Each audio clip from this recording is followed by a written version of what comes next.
Sementara tentara Malaysia sibuk bikin sensasi soal kedaulatan wilayah, negara-negara ASEAN malah rebutan minta bantuan TNI. Gak main-main, dalam konflik panas Thailand-Kamboja akhir Juli kemarin, nama Indonesia langsung naik ke meja utama. Bukan karena omongan, tapi karena TNI siap turun tangan. Gak heran kalau ada yang bilang, TNA itu Amerikanya ASEAN. Gahar di aksi, kalem di diplomasi. Keren kan? Selain itu, saudara, Malaysia mencoba mengunjuk gigi terhadap Indonesia. Bahkan Ambalat mereka klaim. Bagaimana kisahnya? Mari kita ikuti. Karena hal ini sangat penting untuk disaji dan bagaimana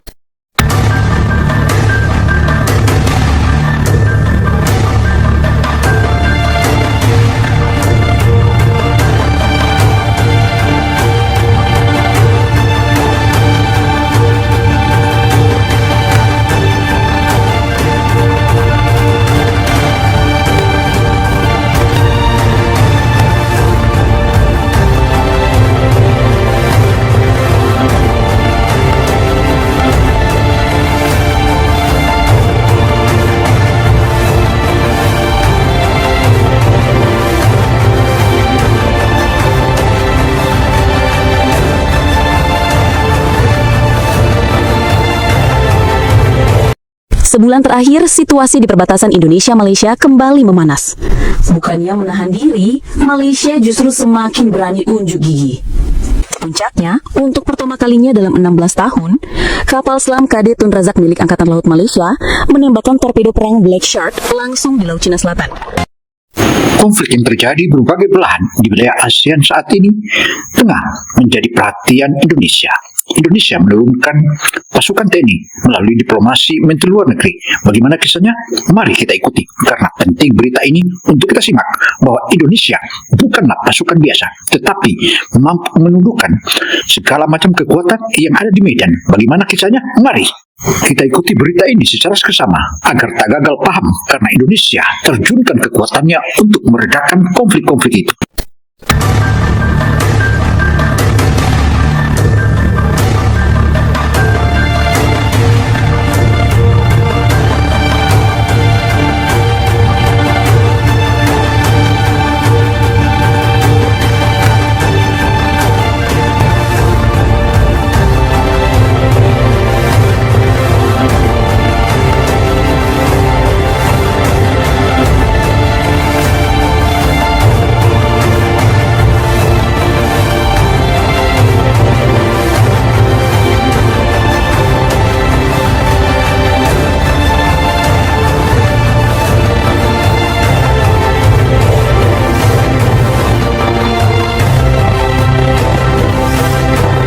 Saudara, keangkuhan Malaysia saat ini mulai masuk pada puncaknya. Karena itu Tentara Nasional Indonesia tak membiarkannya.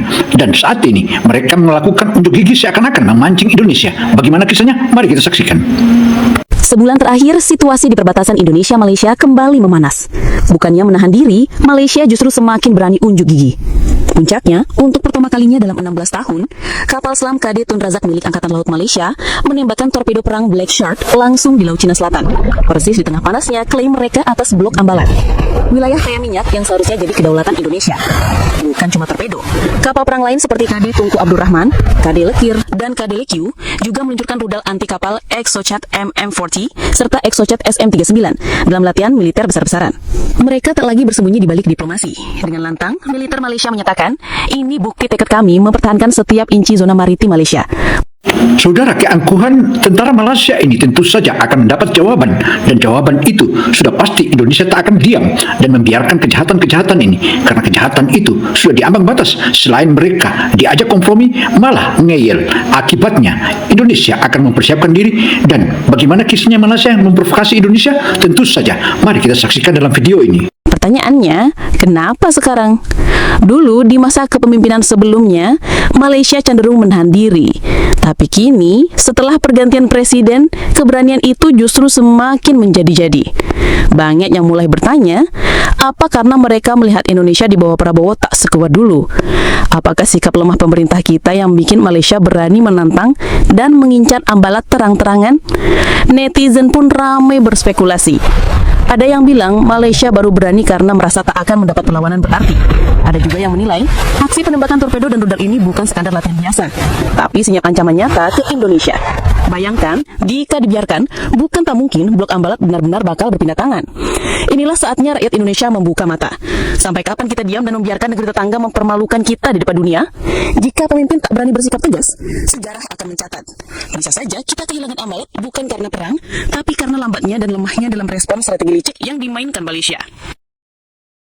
Karena itu, saudara, seluruh bangsa Indonesia mendesak Prabowo untuk melakukan tindakan tegas, dan Prabowo tidak perlu berlembut-lembut lagi atau berlemah-lemah dan senyum-senyum dengan negara tetangga yang angkuh dan congkak ini. Sudah saatnya Indonesia bertindak. Saatnya negara harus marah dan perlu memberikan teguran khusus kepada Prabowo. Demikian sejumlah netizen Indonesia menyebutkan, dan karena itu inilah penting untuk disajikan agar publik tahu bahwa Prabowo saat ini sengaja lemah dengan Malaysia.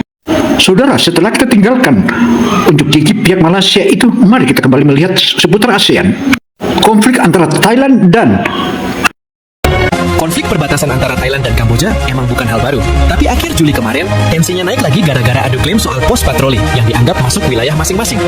Baku tembak sempat terjadi di dekat provinsi Preah-Vihear, bikin warga sipil panik. ASEAN langsung turun tangan, dan yang jadi penengah bukan PBB, tapi Indonesia, lewat langkah diplomatik dan kesiapan militer TNI. Indonesia, lewat Menteri Luar Negeri Sugiono, mendorong penyelesaian damai lewat mekanisme Joint Border Committee, JBC, forum tetap ASEAN buat urusan perbatasan. Tapi langkah ini nggak berdiri sendiri. Di belakang layar ada TNI yang siaga penuh, siap gerak cepat kalau eskalasi makin parah. Ini bukti bahwa diplomasi Indonesia selalu dibarengi kapabilitas militer yang solid, bukan cuma omong manis. Uniknya, baik Thailand maupun Kamboja justru minta kehadiran TNI sebagai penengah aktif. Mereka sadar, dibanding pasukan PBB yang ribet birokrasi, TNI jauh lebih responsif dan adaptif. Media regional pun menjuluki TNI sebagai Amerikanya ASEAN. Saudara, berbagai konflik yang seputar ASEAN ini tentu saja Indonesia melalui TNI memiliki peran khusus, dan peran-peran inilah yang bagaimana mendamaikan seputar ASEAN. Bagaimana kisahnya? Mari kita saksikan. Karena peran dominannya dalam menjaga stabilitas, terutama di wilayah rawan konflik.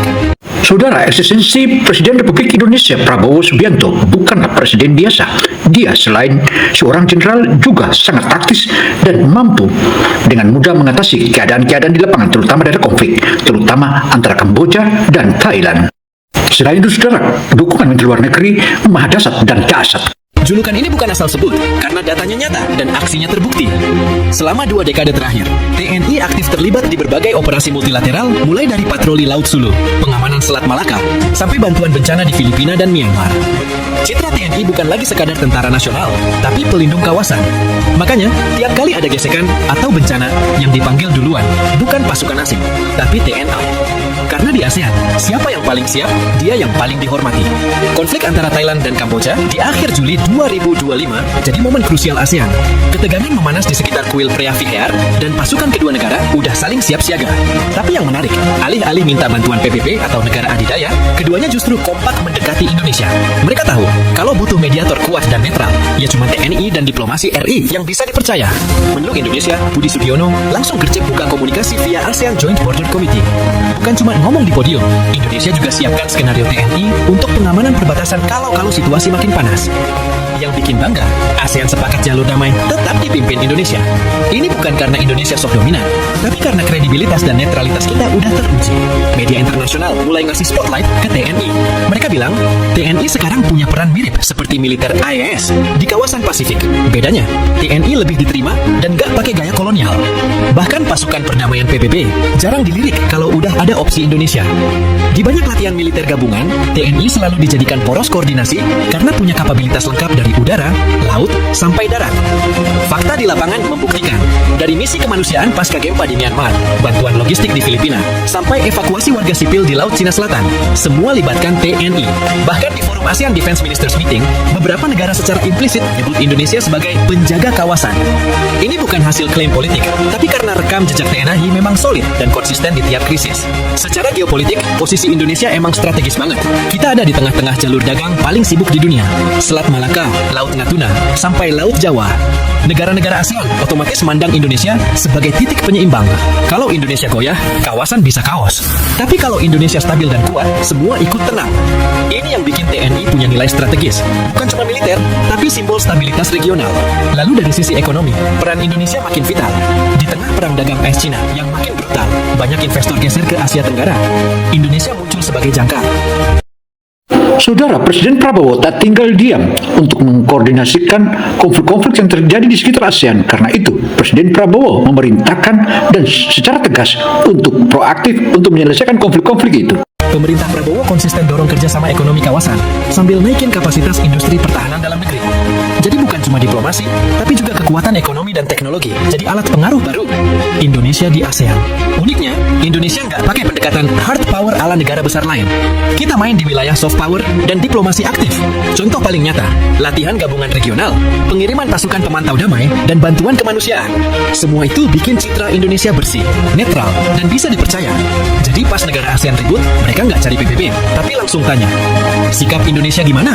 Peran aktif Indonesia sebagai penengah konflik bikin reputasi RI di mata dunia naik drastis. Negara-negara besar kayak Cina dan Uni Eropa melihat Indonesia bukan lagi negara berkembang biasa, tapi mitra strategis yang bisa bantu jaga stabilitas kawasan. Bahkan, beberapa proposal kerjasama militer dan dagang dari negara besar sekarang nyari restu informal dari Jakarta dulu, sebelum menyasar negara ASEAN lainnya. Di level domestik, efeknya juga kerasa. Kepercayaan publik ke TNI naik, bukan karena kekuatan tempur doang, tapi karena keberhasilan mereka jadi wajah diplomasi damai Indonesia. Generasi muda yang dulu skeptis sama militer, sekarang mulai bangga. Anak muda mulai lihat jadi prajurit TNI itu bukan cuma soal fisik, tapi juga soal strategi, diplomasi, dan masa depan geopolitik bangsa. Negara-negara ASEAN juga mulai ikut gaya Indonesia. Filipina, Malaysia, bahkan Vietnam mulai belajar gimana gabungin kekuatan militer dengan diplomasi aktif. Indonesia jadi role model regional, bukan karena punya senjata paling canggih, tapi karena bisa mimpin tanpa nindas. Efek dominonya, kawasan ASEAN jadi makin solid dan lebih berani ambil sikap independen dari tekanan negara adidaya. Di dunia internasional, posisi Indonesia di forum-forum global juga makin kokoh. Dari G20 sampai KTT ASEAN EU, suara Indonesia mulai jadi penentu arah diskusi.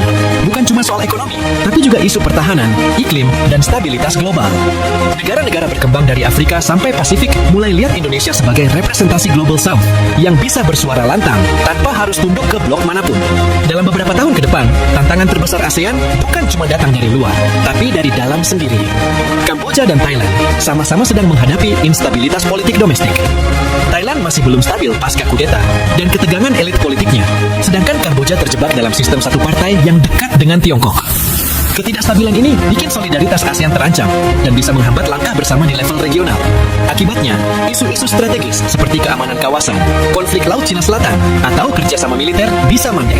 Thailand yang dulunya jadi jangkar stabilitas daratan Asia Tenggara, kini sibuk berbenah dalam negeri. Kamboja, meski aktif di diplomasi regional, lebih condong mengikuti agenda Beijing. Kalau ini dibiarkan, ASEAN bakal terpecah jadi dua kutub, negara-negara pro-barat dan yang lebih ke Tiongkok.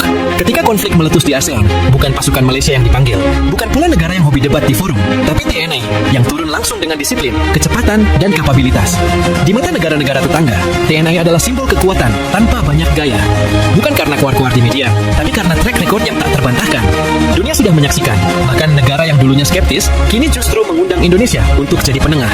Thailand dan Kamboja nggak segan bilang kalau cuma TNI yang mereka percaya untuk jaga perdamaian. Bukannya tanpa alasan, TNI sudah terbukti bisa jaga kawasan tetap stabil tanpa embel-embel politik berlebihan. Ini jadi pesan keras buat negara-negara yang masih sibuk beropini tanpa kontribusi. ASEAN butuh pemain nyata, bukan komentator pinggiran. Butuh kekuatan yang bisa bergerak cepat, bukan cuma pencitraan. Dan dalam konteks itu, Indonesia lewat TNI udah membuktikan diri sebagai poros militer regional yang gak bisa dianggap remeh. Jadi, buat lo semua yang masih meremehkan TNI, mungkin waktunya buka mata.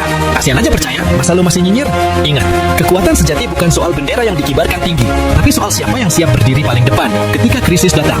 Dan hari ini, dunia sepakat, TNI adalah Amerikanya ASEAN. Demikianlah paparan opini Kino Television Indonesia. Semoga informasi ini bermanfaat bagi kita semua. Artinya tujuan daripada informasi ini adalah bagaimana memberikan kesejukan dan edukasi serta memberi bimbingan kepada seluruh pasukan-pasukan, terutama yang saat ini masyarakat kedua negara yang sedang berkonflik. Hadirnya TNI tentu saja menyejukkan berbagai pihak yang terjadi konflik, terutama konflik yang di sekitaran ASEAN.